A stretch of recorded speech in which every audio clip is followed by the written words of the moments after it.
Emily, do you ever think about our wedding? I asked as we walked along the quiet street, our fingers interlocked. She smiled faintly. All the time. You always ask that, don't you? I like hearing it. It makes me feel it's real. I squeezed her hand. It is real. Her voice was soft, but her eyes darted to her phone when it buzzed. Who's that? I asked. Just work. She slipped the phone back in her purse. Don't worry so much. I chuckled nervously. I'm not worried. You're my whole future, Emily. I can't wait to build a life with you, and we will. Leaned against me, but her words felt lighter than before. Later that evening over dinner, I raised a toast. It's to us. To forever. She clinked her glass with mine. To us. I watched her, memorizing every detail, the curve of her lips, the sparkle in her eyes, the way she tilted her head when pretending to laugh at my jokes. She was perfect. Remember when we used to sit at the park all night just talking about dreams? I asked. Of course. You wanted to open your own business, and I wanted to travel the world. I said I'd go anywhere with you. True. Her smile faltered, just for a second. You're too good to me sometimes. Too good. No such thing. I reached across the table, taking her hand. You deserve everything. She hesitated before gripping back. I hope I do. Week later, we met with my sister Lily at the cafe. Finally, I get to see the famous Emily again, Lily teased. Emily laughed politely. I've been so busy. Sorry. Busy stealing my brother's heart. Lily grinned. He's obsessed with you. I grinned. Guilty. Emily smiled, but her phone buzzed again. She excused herself outside. Lily leaned closer. She seems distracted. You okay? I'm fine, I said too quickly. She just has a lot going on. You sure? You've been glowing and dying at the same time. I forced a laugh. You worry too much. That night, lying in bed, I held Emily's hand as she scrolled her phone. Emily, can I ask you something? Do you still feel the same way about me? She looked at me briefly, then back at the screen. Of course I do. Why would you ask that? I don't know, sometimes you feel far away. She set her phone aside. I'm here, aren't I? Yes, I whispered. You're here. But deep down, something inside me trembled. Days passed with little things I noticed missed. Calls she didn't explain. Sudden errands at odd hours. Laughter she didn't share with me. Emily, where were you last night? You didn't answer, I asked one morning. I told you with a friend. Don't be paranoid. Not paranoid. You don't trust me? Her tone was sharp. I backed down quickly. I do, always. Then stopped questioning. Me. I swallowed my doubts, forcing a smile. You're right. Sorry. One evening, Ryan, my best friend, stopped me outside the bar. Man, you look tired. Emily, keeping you on your toes. Laughed weakly. She's worth it. You sure? Sometimes love blinds us. Maybe, but she's my fiancée. My future. Ryan sighed. Just don't lose yourself trying to. Keep her.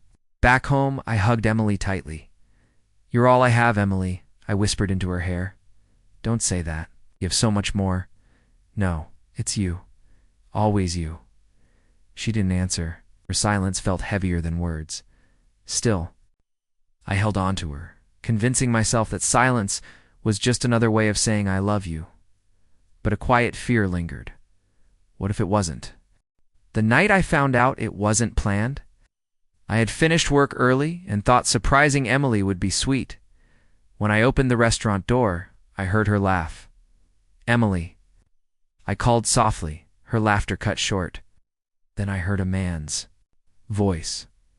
Don't worry. He'll never understand what we have. I froze. Emily's voice dropped. Don't say that. He's kind, but kindness won't get me anywhere. My chest tightened. I pushed the door to the private booth and saw her hand. In hand with Daniel? Emily, I whispered. Her eyes widened. You weren't supposed to be here. Daniel leaned back, smirking. Well, looks like the boy found out.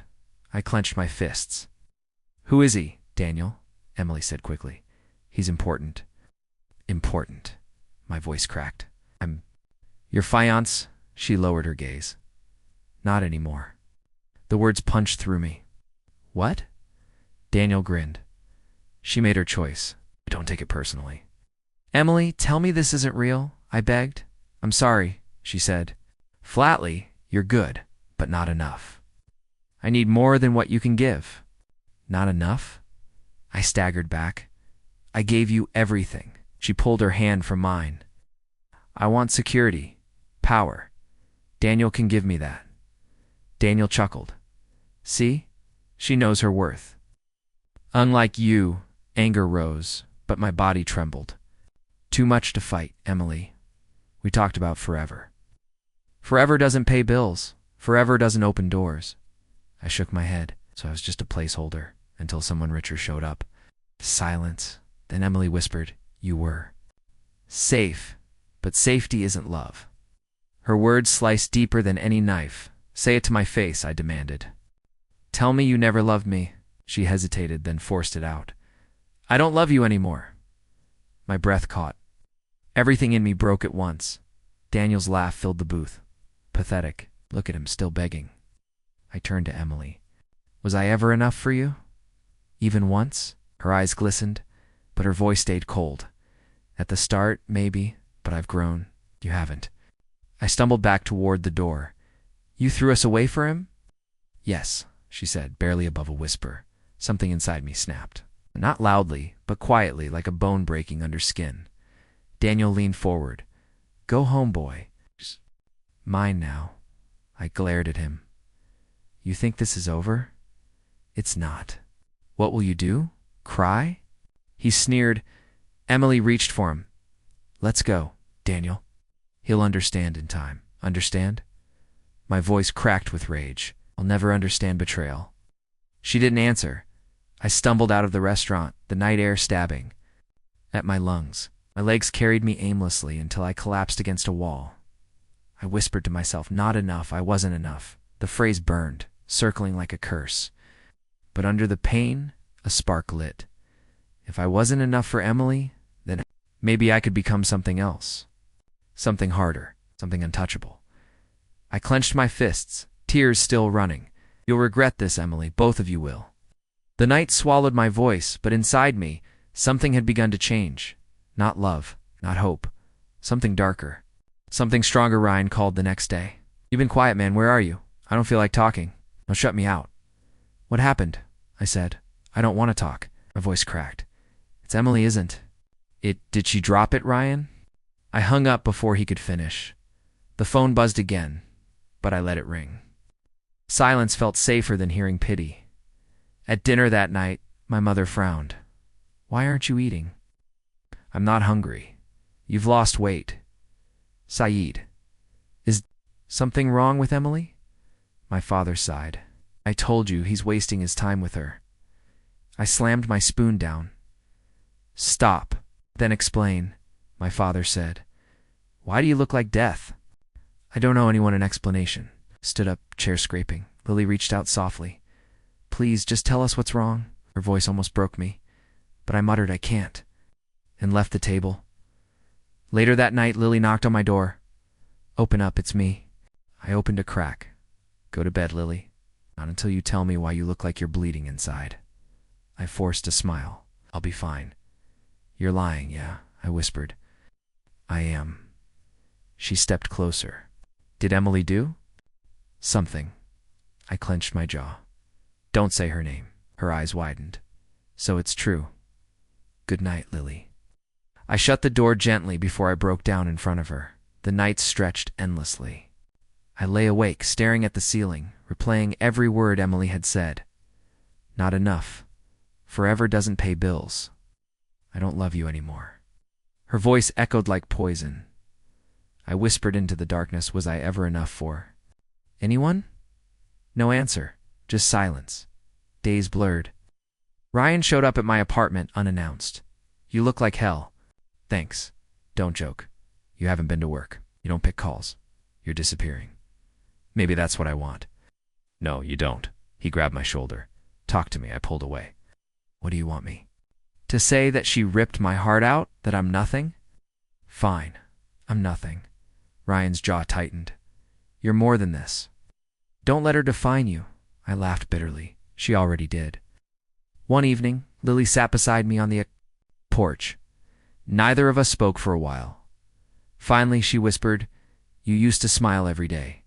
Now I barely recognize you." I stared at the fading sky. Maybe this is who I really am. No, you're stronger than this, am I? She traded me like I was worthless. Maybe she was right. Don't say that. She's the one who lost something precious, not you. I turned to her, eyes burning. And why do I feel like I'm the one buried alive? She had no answer. When everyone slept, I sat alone with a bottle. I wasn't drinking, just staring at it. I whispered, "If I disappear, would anyone notice?" Silence. Replied again. But under the silence, rage flickered faintly. I gripped the bottle tighter. She regret it one day. The words scared me, yet they kept me alive. I walked into Daniel's office without an appointment. His secretary tried to stop me. "Double quotes, sir. You can't tell him it's me," I said sharply. "He'll want to hear this." She hesitated, then buzzed him. A moment later, his smug voice came through. "Send him in. It should be fun." I pushed open the door. Daniel sat behind his polished desk, grinning like he owned the world. "Well, look who crawled in. The broken fiancée." "Cut the act," I muttered. "Why are you here? To cry again? To beg her back?" "No," I steadied my voice. "I'm here to offer myself to you." His eyebrow arched. "Offer yourself? Did I hear that right? You heard me? I'll work for you. I'll be loyal to you. Whatever you need, I'll do it." Daniel burst into laughter. "This is Rich. It's the man I stole from, begging to be my dog." I clenched my fists, but forced myself to stay calm. "Think of it however you want. But I mean what I say. And why would I ever need you? Because you enjoy winning. Nothing screams victory louder than having me serve you while she watches." For the first time, he leaned forward, intrigued. "Go on." I met his eyes. "Emily chose you over me. Fine, then let me stand by your side. If she wanted you, then I'll make myself part of the life she built." He smirked. "You're serious? You'd humiliate yourself just to stay close?" "Yes." My throat burned saying it. "If it hurts her, I'll do it." Daniel chuckled. "You're darker than I thought." Stayed silent, holding his gaze. "What's in it for you?" he asked. "Nothing you'd understand. Let's just say watching her world crack will be enough." Leaned back in his chair, studying me like a toy. "You realize she'll hate you for this. She already hates me. And what if she begs me to throw you out? Then you'll have the pleasure of denying her." His laughter filled the room again. "I like you. Pathetic, but entertaining." Forced a cold smile. "So, do we have a deal?" "Oh, we have a deal. I'll let you serve me. But don't expect respect. I don't want respect. Just the chance to prove my loyalty." He stood and extended his hand mockingly. "Welcome to my world, pawn." I shook it, the bile rising in my throat. As I left his office, his secretary whispered, "Why would you do this to yourself?" I gave her a hollow smile. Because sometimes losing isn't the end. It's the beginning of something worse. Night, I stared at my reflection in the mirror. My face looked pale, eyes hollow, but a strange fire burned within them. "I gave myself to him," I whispered, "but not for him, for me. For what comes next." The humiliation was real. Sting of lowering myself before Daniel would never fade. But beneath that sting, I felt the faint outline of control forming. If she wanted him, I muttered to the empty room, "Then I'll destroy them both. From where it hurts the most." The words tasted bitter, yet powerful. For the first time, since losing Emily, I wasn't drowning. I was sharpening. Daniel's office smelled of polished wood and arrogance. He waved me inside like a servant. "Coffee, black, 2 sugars. Don't mess it up." I bit back my pride. "Yes." When I returned with the cup, he tasted it, then spat into the trash. "Pathetic. Even this you can't get right." Kept my voice steady. "I'll try again. Try harder. Maybe fetch water instead. That might match your skills." His laughter echoed. I turned to leave, but caught Emily in the corner, flipping through files. Our eyes met for a second. She looked away quickly. Later, during a meeting with his board, Daniel shoved papers at me.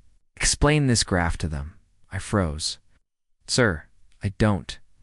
Tell me you're too stupid. Read it. Out loud." The board. Members snickered.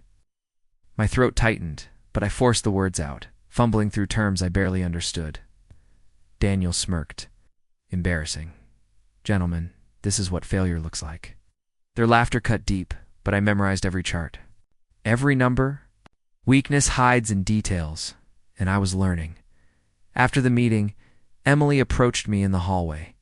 "You don't have to let him do that." I kept my tone flat. "You care now? Didn't mean save it. You made your choice." She lowered her eyes. "Still, I didn't want this." "Then walk away." She didn't answer. Her silence told me everything. She wouldn't. Days bled together. Daniel used me as his errand boy, fetching drinks, carrying files, cleaning up his mess when he shouted at employees. One afternoon, he called me into his office. "Tell me, do you enjoy this?" "No. Then why stay?" "To serve you." He laughed. "Wrong. You stay because you're weak. And I like keeping weak men close, makes me feel taller." I forced a nod, though my chest burned. Inside I whispered, "One day you'll choke on that laughter." At a gala he hosted, Daniel paraded. Emily in a diamond dress. I stood in the shadows, watching them. Guests whispered, "Perfect couple. He's unstoppable." I noticed Emily's stiff smile, the way her fingers curled into her palm when Daniel boasted. I leaned close when I served her wine. "You don't look happy." Her breath caught. "Stop talking to me like that." "Like what?" "Like you still see through me." I smirked faintly. Daniel noticed her flinch. "Something wrong, darling?" She forced a laugh. "Nothing at all." Back in the office the next day, Daniel slammed a report on the desk. "Find the error in this. You've got 1 hour." I scanned the pages, sweat on my neck. At the bottom, I spotted it his own mistake. I looked up slowly. "It's here." He snatched the page, frowning. Then he smirked. "So you're not completely useless." I bowed my head, "Thank you." But inside, I marked it down. Daniel bleeds. He makes mistakes. And when he does, he hides them. That was his weakness. I walked out of his office, his insults still ringing. But a strange calm filled me. Among wolves I was prey. For now, but wolves don't notice when prey learns how to bite back. Clara caught me in the hallway one morning. She glanced around before whispering, "You don't deserve the way he treats you." I kept my tone flat. "I'm here because I chose to be. Still, no one deserves that." Studied her expression. "Why do you care?" She hesitated. "Because I see everything. Daniel isn't half as perfect as he pretends." That caught my attention. "What do you mean, not here?" She slipped a file into my hands. "Read it later." Quietly. "Evening," Ryan called again. "You've disappeared." "Are you alive?" "Barely." "Then stop. Stop torturing yourself." "She's gone, man. Move on." I clenched the phone. "I can't move on. It's not yet." "Why not?" "Because I'm not done." "Done with what?" "Revenge." "Yes." Ryan groaned. "That'll destroy you. It's already too late." "She destroyed me first." Silence stretched before he whispered, "Don't lose yourself completely." I already did. The next day, Daniel called me into his office. "Need you to arrange tonight's dinner?" "Guests of importance. Don't screw it up." "Yes, sir." He leaned back. "You're useful when you keep your head down. Remember that." I forced a smile. I never forget. Later, Claire stopped me by the copier. "You looked at the file?" "Yes." "Then you know about the payments." Nodded. "He's laundering money through shell accounts." She exhaled. "Exactly. And why are you still here? Why do this to yourself?" "Because if I stay close, I see everything. And the closer I am, the harder I can strike." My eyes widened. "So you're not broken?" I smirked faintly. Not anymore. That night at the dinner, I watched Daniel charm his guests. His laughter was loud, his confidence untouchable. Emily sat beside him, silent but smiling. I leaned in while refilling her glass. Still playing the role? She flinched. Stop whispering to me. Why? Afraid he'll see the cracks. Her lips trembled. You don't know anything, I whispered. I know you're not happy. She turned her face away, pretending I wasn't there. But her silence spoke volumes. After the guests left, Daniel patted my shoulder. Not bad, maybe you're learning. I forced a laugh. Just following orders. He grinned. Good boy. Keep that up and you might even earn a seat at the table? Well, not at my table, but near enough. Close enough, I said coldly inside, though my voice stayed calm. Ryan showed up unannounced the next morning. You look different, he said, scanning my face. Harder. Maybe I am. I don't like it. You don't have to. Just trust me. Trust you to do what? To finish what I started, he sighed. One day you'll regret this path. I met his eyes, or one day they will. At the office, Clara caught me again. If you're serious, I'll help you. But you need to be careful. I lowered my voice. I've never been more careful in my life. She studied me. Then wear your mask, well, he can't suspect a thing. I nodded. Don't worry, he'll never see me coming. That night, alone in my apartment, I stared at my reflection. The man in the mirror wasn't drowning anymore. His eyes were colder, sharper, alive with purpose. I'm done being prey, I whispered. Now I hunt. Daniel leaned back in his chair, glass of whiskey in hand. Emily's been restless lately. You noticed? I kept my voice calm. Leaves early, comes back late. Maybe she's hiding something. His brow furrowed. Hiding what? I don't know, I said slowly. But when a woman avoids your eyes, it usually means her heart's elsewhere. Daniel's jaw tightened. Are you saying she's unfaithful? I shrugged. I'm not saying anything. I just noticed things. Later that night, Emily caught me alone in the kitchen after a dinner party. What are you doing? She hissed. I leaned against the counter. Working. Play dumb. I heard what you told him, did you? I smirked. Then maybe you should ask yourself why it sounded true. Her face paled. You're trying to ruin me. No, Emily, you did that yourself. I'm just holding up the mirror. You don't understand. I had no choice. You always had a choice. You just chose him. She bit her lip, trembling. You're cruel? Cruel? I whispered. No. Cruel was what you did to me. This is justice. The next morning, Daniel questioned me again. You're sure you've seen something? She swears she's loyal. I kept my tone measured. Loyalty isn't in words, sir, it's in actions. Watch closely, you'll see. He studied me, suspicion flickering in his eyes, not at me. But at her. Later that week, Emily cornered me in the hallway. Stop poisoning him against me. I met her glare. You're shaking? Why?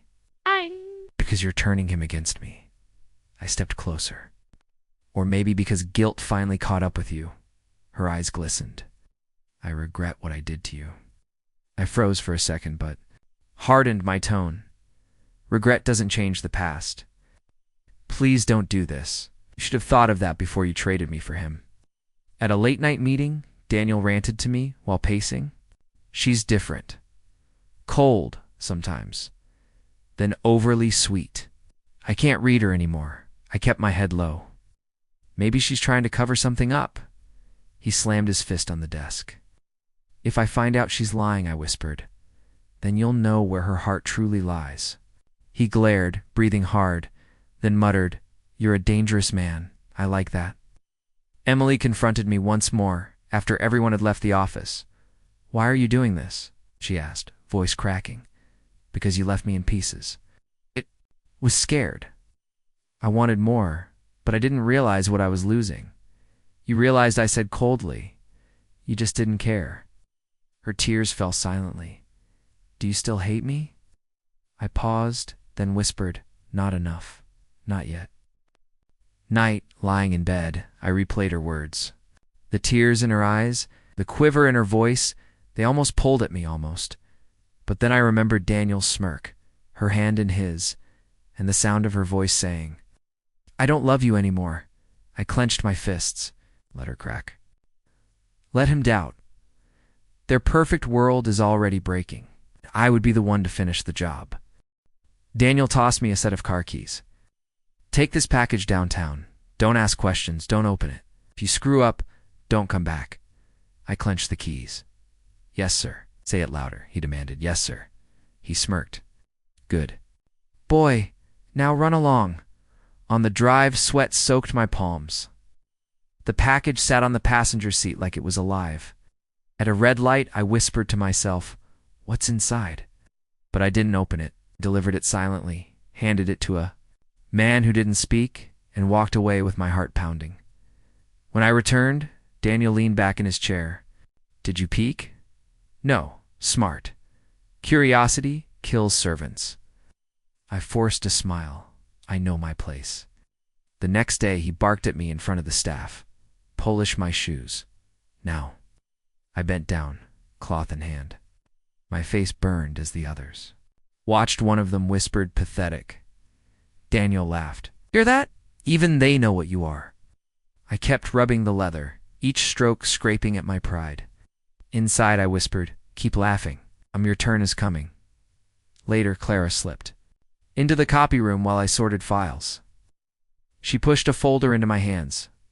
"Don't open it here." "What is it?" "Evidence. Offshore accounts. Bribes. Enough to bury him." My chest tightened. "Why give this to me?" "Because I see what you're doing. And maybe I want him to fall too." I hid the folder under my jacket. "Risking everything. So are you." That night, Daniel called me into his office again. "I hear whispers that you're getting too comfortable. Tell me, are you loyal?" I forced my eyes steady. "Completely." He leaned forward. "Prove it. Fire the man in the lobby. He's been here 10 years, but I don't like his face anymore." "Do it now." I froze. 10 years problem? No, sir. I went downstairs, looked the old man in the eye, and whispered, "I'm sorry." His shoulders sagged as he packed. When I returned, Daniel clapped slowly. "Excellent. Loyalty means nothing if it isn't cruel." I bowed. "I understand." But inside, I screamed after midnight. Clara found me again. "What did he make you do this time?"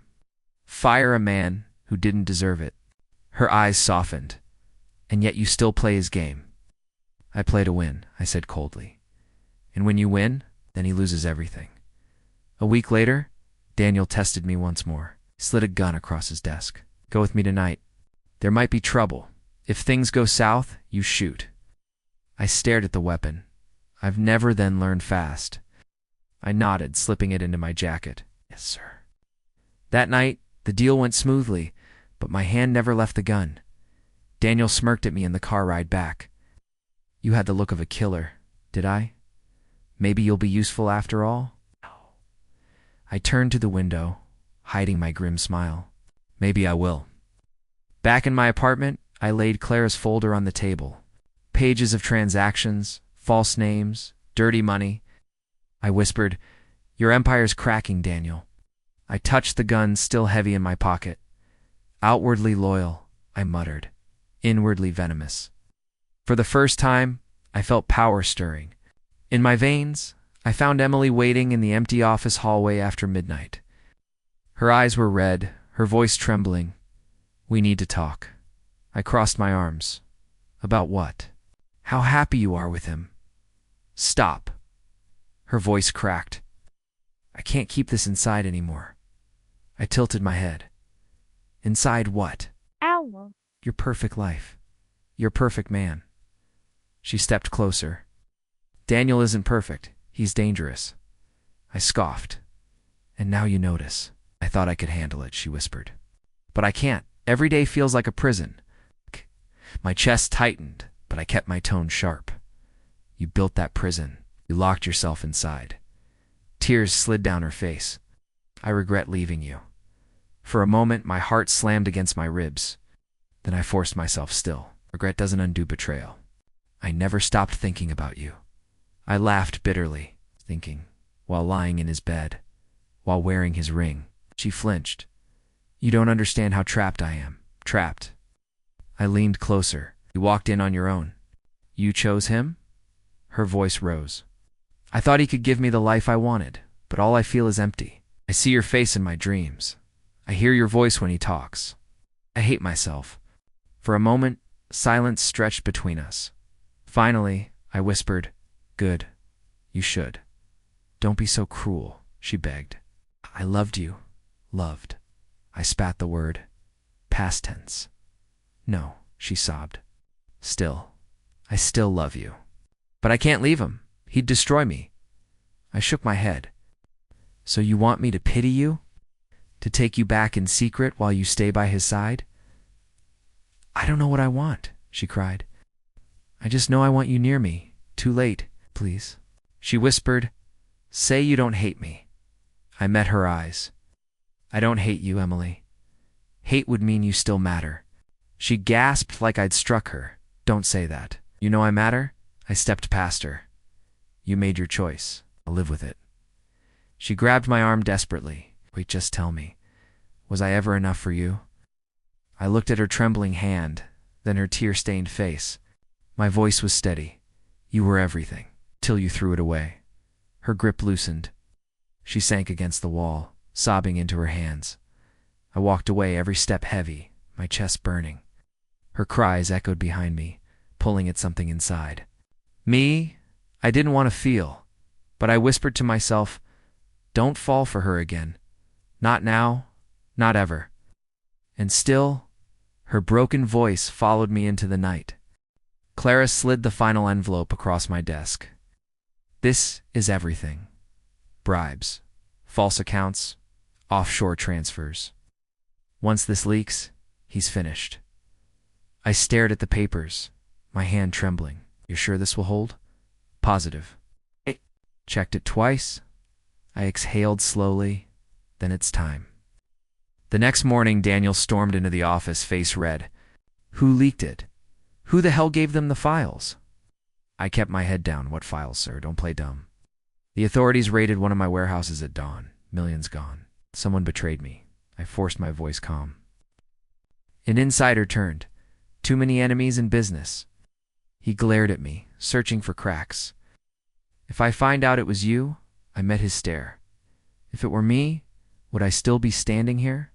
His silence told me he had no proof. By evening, the news channels screamed headlines. Billionaire under investigation. Fraud allegations explode. Daniel threw a glass at the wall. Lies. It's all lies. Emily sat stiffly on the sofa. They showed. Documents, Daniel. Real ones. Fabricated. He shouted. Do you doubt me? She hesitated. I don't know anymore. He turned on her, veins bulging. Don't you dare doubt me. I stepped forward, pretending loyalty. Shouting won't fix this. You need allies. They're gone, he snapped. Every one of them turned their back the moment the news broke. I tilted my head. Strange how quickly loyalty disappears when money vanishes. He froze, narrowing his eyes at me. That sounded like mockery. I smirked faintly. Just an observation. Days blurred into chaos. Banks froze his accounts. Partners cut ties. Former friends refused calls. At one meeting, a board member shouted, We can't protect you anymore, Daniel. You're poison. Daniel slammed the table. Cowards. All of you. I leaned close and whispered, Kings fall alone. He shoved me back. Don't get smart, boy. Emily cornered me in the parking lot that night. Her eyes were frantic. Was it you? Tell me the truth. Stared at her trembling hands. Would it matter if it was? Yes, she cried. Because it means you destroyed him, I whispered. No, Emily. He destroyed himself. I just gave the world a mirror. Her voice shook. Do you realize what you've done? Yes. My chest tightened, and I don't regret it. The final blow came 2 weeks later. Authorities seized his headquarters. Officers marched past us, taking files, shutting doors. Daniel roared at them. You can't touch me. I built this city. One officer replied coldly, Now you'll watch it without you. Emily covered her mouth, trembling. Spun toward me. It was you. I can see it now. You're the snake. I met his gaze. You have no proof. Proof or not, Allah's words cut off as the officers dragged him away. The office fell into silence. Emily collapsed into a chair, whispering, "Everything's gone." I stepped closer. "Not everything. You still have yourself."